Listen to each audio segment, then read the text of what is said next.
Have you ever, like, just felt completely wiped out? I mean, like, totally drained for no obvious reason. Hmm. Or maybe you find yourself constantly guzzling water like you're just super thirsty all the time. Oh, yeah, I think we've all been there, especially, when life gets busy. It's easy to just dismiss those things as part of everyday life, right? But what if those seemingly small signals, those little nudges, are actually trying to tell us something much bigger about what's happening inside? It's fascinating, right? Like our bodies have these incredible ways of communicating with us. We just need to learn how to listen. Exactly. And that brings us to a topic that affects a huge number of people: diabetes. It's a condition that, in a nutshell, throws a wrench in your body's energy system. And that's what we're going deep on today. We've got some really clear explanations here, breaking down what diabetes actually is, the different ways it can show up, and what we can do about it. I'm excited to dive in. There's a lot of misinformation out there, so I think it's so important to really understand the basics. Totally agree.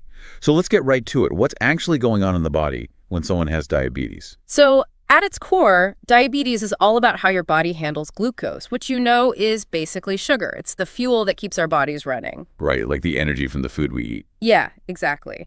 But with diabetes, the problem is that the glucose can't get from the bloodstream into the cells where it's needed for energy. Okay, so the fuel is there, but it can't get to where it needs to go, what's supposed to happen normally. Yeah. And then where does it kind of go off the rails with diabetes? Well, typically your pancreas, it makes a hormone called insulin. And insulin's job is to basically act like a key, right? It unlocks those cells so the glucose can get in and be used for energy. But in diabetes, this whole system gets disrupted. So the key's either missing or the lock is broken. You got it. Either the pancreas isn't making enough insulin, so there aren't enough keys, or the cells themselves become resistant to insulin. Like they just don't respond to it anymore. It's like the lock's jammed, even if you have the key. And I'm guessing that's when we start to see problems with blood sugar levels. Exactly. Because when glucose can't get into the cells, it just starts building up in the bloodstream. And over time, that constant high blood sugar, it can really start to damage different parts of the body. Wow, okay. So that's the big picture, right? But the research breaks down diabetes into three main types, correct? Yeah, there's type 1, type 2, and gestational diabetes. Let's start with type 1. What makes this type different? Well, type 1 diabetes, it's an autoimmune disease.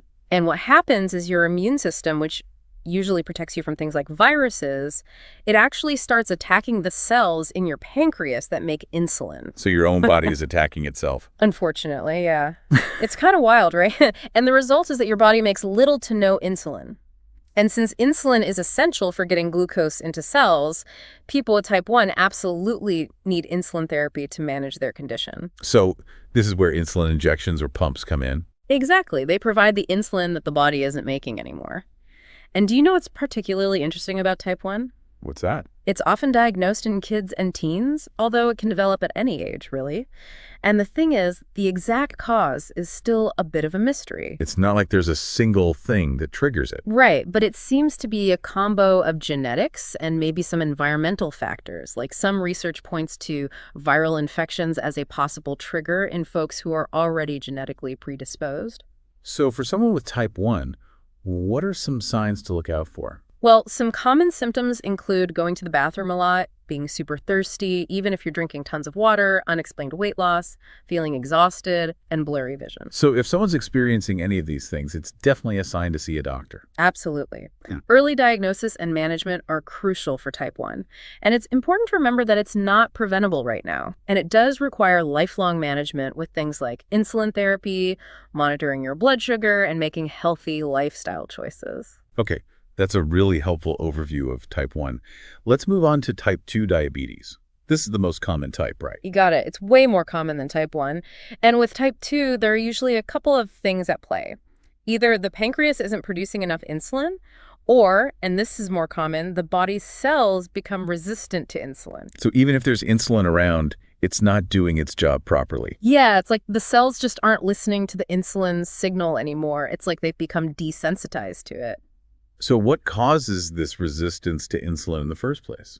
Well, a lot of it has to do with lifestyle factors, things like carrying extra weight, especially around the belly, not getting enough exercise, and eating a diet that's high in processed foods, sugary drinks, and unhealthy fats. So those factors are all kind of interconnected. Exactly. And of course, genetics plays a role too. Some people are just more prone to developing insulin resistance than others. And we're seeing type 2 diabetes more and more in younger people now too, right? Yeah, sadly, that's true. And a big part of that is the rise in childhood obesity. So this is something that we really need to be paying attention to. Now, with type 2 diabetes, is it a permanent thing? Or can it be reversed? Well, that's the good news. Type 2 diabetes can often be managed really effectively, and in some cases, it can even go into remission. So what can people do to manage or reverse it? The biggest thing is lifestyle changes. Eating a healthy, balanced diet, getting regular physical activity, and losing even a small amount of weight if you need to can make a huge difference. So it's not just about medication. Right. Medications can definitely help manage blood sugar levels, but lifestyle changes are really the foundation. And, it's interesting because the symptoms of type 2 can be really subtle. So what should people be looking out for? Well, things like increased thirst and urination, cuts and bruises taking forever to heal, feeling tired all the time, and even numbness or tingling in the hands and feet. Gotcha. Okay, so we've covered type 1 and type 2. Let's talk about gestational diabetes. I know this one is specific to pregnancy, right? You got it. Gestational diabetes, it only happens during pregnancy, and it develops when the body can't produce enough insulin to meet the increased demands of pregnancy. So basically the body needs more fuel, but it can't produce enough of the key to get that fuel to the cells. Precisely. And this can cause blood sugar levels to rise too high. Is it a temporary thing that goes away after the baby is born? Usually, yes. Most of the time, gestational diabetes goes away after delivery. But there's something really important to keep in mind. What's that? Women who've had gestational diabetes have a much higher risk of developing type 2 diabetes later in life. It's like their bodies have shown they might be vulnerable to blood sugar issues. Oh, wow. I didn't realize that. So even if gestational diabetes goes away, it's still a red flag, so to speak. Absolutely. It's important to stay aware and get regular checkups. And in the meantime, managing gestational diabetes is key, both for the mother's health and the baby's. What are the main ways to manage it during pregnancy? Well, it mostly involves careful monitoring of blood sugar levels, eating a healthy diet specifically designed for gestational diabetes, and getting regular moderate exercise. So similar strategies to type 2 diabetes. Very similar, yep. And in some cases, insulin might be needed too, just to make sure those blood sugar levels stay within a healthy range. So what happens if gestational diabetes isn't managed properly? Are there risks? Unfortunately, yeah. Unmanaged gestational diabetes can lead to a bunch of complications. Like what? Well, for the baby, it can increase the risk of them being born with a high birth weight, being born prematurely, and even developing diabetes themselves later in life. Oh, wow. And for the mother? It can increase her risk of developing type 2 diabetes later on, as we talked about. So even though it often goes away, it's definitely something to take seriously. Absolutely. Okay, so we've talked about the different types of diabetes, but are there any symptoms that are sort of shared across all types? Anything that people should watch out for no matter what? Yeah, for sure. There are a few common symptoms to be on the lookout for. Increased thirst and urination are big ones. Feeling like you can't quench your thirst no matter how much you drink. Or having to pee way more often than usual. Okay, makes sense. What else? Unexplained weight loss can be a sign. Also, feeling more hungry than usual, even after eating. And fatigue, feeling super tired and weak, even if you're getting enough sleep. I'm starting to see why it's so important to get checked out if you notice these things. Anything else? Blurry vision can be a symptom too, and slow healing sores or cuts. And some people also experience tingling or numbness in their hands and feet. Okay, so that's a pretty good list to keep in mind. Now, we've talked about what diabetes is and the different types, but let's dig into the why a bit more. What causes diabetes in the first place? What are some risk factors to be aware of? Well, as we've discussed, the exact causes are different depending on the type of diabetes. But there are definitely some overarching risk factors that can increase your chances of developing it, especially type 2. So what are some of the biggest culprits? Genetics is a big one. If you have a family history of diabetes, like a parent or sibling, your risk is automatically higher. Okay, so family history is important. What about lifestyle factors? Lifestyle is huge.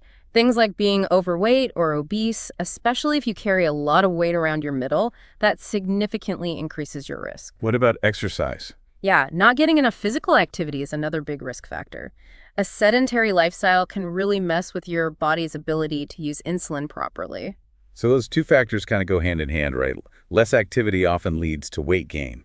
Exactly. And then, of course, what you eat plays a big role too. Eating a lot of processed foods, sugary drinks, and unhealthy fats can contribute to weight gain and increase your risk of developing insulin resistance. It all comes back to those healthy lifestyle choices. Are there any other risk factors to be aware of? Yeah, age is a factor. The older you get, the higher your risk of developing type 2 diabetes. Especially after the age of 45, it seems to become more common. So age is something we can't control, obviously. But are there any other conditions that might increase the risk of diabetes? Yes, actually. Having high blood pressure or high cholesterol can increase your risk as well.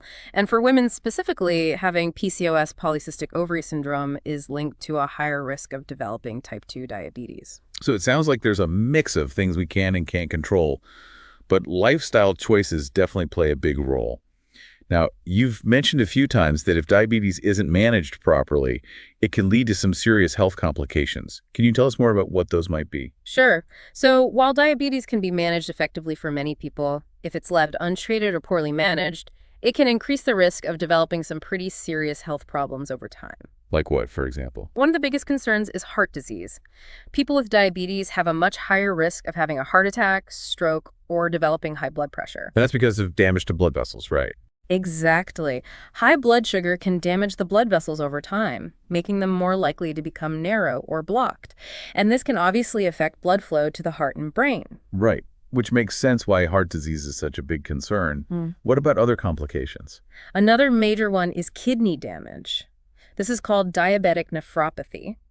Basically, high blood sugar can damage the tiny filters in the kidneys that help clean the blood. And if the kidneys are damaged, that can lead to... Well, in severe cases, it can lead to kidney failure, which means you would need dialysis or even a kidney transplant. Wow, okay.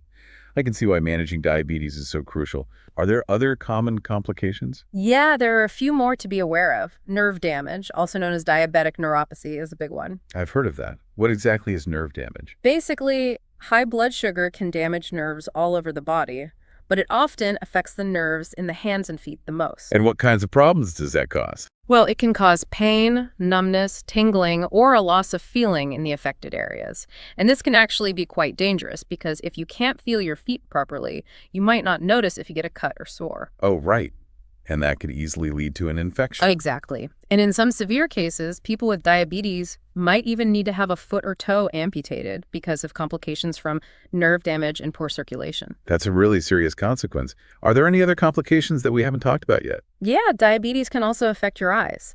It increases your risk of developing eye problems like cataracts, glaucoma, and something called diabetic retinopathy. What's diabetic retinopathy? It's basically damage to the blood vessels in the back of the eye, and it can lead to vision loss or even blindness if it's not treated. Okay, so eye health is a really important thing to consider for people with diabetes. Anything else? The last thing I'll mention is that people with diabetes are also more prone to skin problems. What kinds of skin problems? Well, they're more susceptible to bacterial and fungal infections, and cuts and sores tend to take longer to heal. So taking good care of your skin is extra important if you have diabetes. It sounds like there's a lot to be aware of, but I'm really glad we're talking about this so that people can understand the potential risks of unmanaged diabetes. Now, let's shift gears a bit and talk about solutions. From what we've read, there's a lot of emphasis on managing and preventing type 2 and gestational diabetes through lifestyle changes. Can you break down what those changes might look like? Absolutely. While there's no way to prevent type 1 diabetes right now, the good news is that type 2 and gestational diabetes are often largely preventable and can be managed very effectively with lifestyle changes. So where do we start? One of the biggest things is diet. What you eat has a massive impact on your blood sugar levels. So what kind of diet is best for preventing and managing these types of diabetes? A diet that's rich in whole, unprocessed foods. Things like fruits, vegetables, whole grains, lean proteins, and healthy fats. It's about focusing on real, nutrient-rich foods and cutting back on processed junk, sugary drinks, and refined carbs. So it's about ditching the processed stuff and embracing whole foods. Yeah, pretty much. Those processed foods and sugary drinks, they can cause your blood sugar to spike really quickly, which is exactly what we're trying to avoid. Right. That makes sense. What about exercise? What role does that play? Exercise is super important too. Aiming for at least 30 minutes of moderate intensity exercise most days of the week can make a huge difference. What counts as moderate intensity exercise? Things like Brisk walking, jogging, swimming, dancing, cycling, anything that gets your heart rate up a bit and makes you slightly out of breath. Okay, so it doesn't have to be anything crazy intense. Nope, not at all. And the great thing about exercise is that it helps your body use insulin more effectively, so it can lower your blood sugar levels. So, healthy diet and regular exercise are the two big ones. What else is important for managing and preventing these types of diabetes? Well, maintaining a healthy weight is really important too. Losing even a small amount of weight if you need to can make a significant difference in your insulin sensitivity. And what about monitoring blood sugar levels? Yeah, that's super important, especially if you've already been diagnosed with diabetes or you're at high risk. Regular blood sugar monitoring can help you and your doctor see how well your treatment plan is working and make adjustments if needed. It's like getting feedback on what's working and what's not. Right, exactly. And another simple but important thing is staying hydrated. Drinking plenty of water throughout the day helps your body function properly, including regulating blood sugar. Okay, so healthy diet, exercise, weight management, monitoring blood sugar, and staying hydrated. Are there any other lifestyle factors that can make a difference? Yes, definitely. Managing stress is really important too, because when you're stressed, your body releases hormones that can actually raise your blood sugar levels. So finding healthy ways to manage stress can actually help with blood sugar control. Absolutely. Yeah. Things like meditation, mindfulness, yoga, spending time in nature, those can all be really helpful. And getting enough sleep is also crucial. How does sleep affect blood sugar? When you don't get enough sleep, it can mess with your hormone balance, and that can make your body less sensitive to insulin. Okay, so stress management and sleep are both important pieces of the puzzle. Anything else? The last thing I'll mention is that if you smoke, quitting is one of the best things you can do for your overall health, including reducing your risk of diabetes complications. And alcohol. Moderation is key with alcohol. Drinking too much can definitely affect your blood sugar levels and interact with certain medications. Got it. So as we wrap up this deep dive, what are the most important takeaways you'd want our listeners to remember about diabetes? Well, I think the key thing is to understand that diabetes is all about how your body uses glucose for energy. And there are different types of diabetes with different causes and ways of managing them. Right, like we talked about the differences between type 1, type 2, and gestational diabetes. Exactly. And while type 1 isn't preventable right now, the great news is that type 2 and gestational diabetes can often be prevented or managed really effectively with lifestyle changes. That's so important for people to know. It's not a hopeless situation. Not at all. And just having this basic understanding of diabetes can make a real difference in how you take care of your health. Absolutely. It's all about awareness and taking proactive steps to protect your well-being. So, as you go about your day, I want you to consider this. How might those everyday habits, the little choices you make, be influencing your long-term blood sugar health?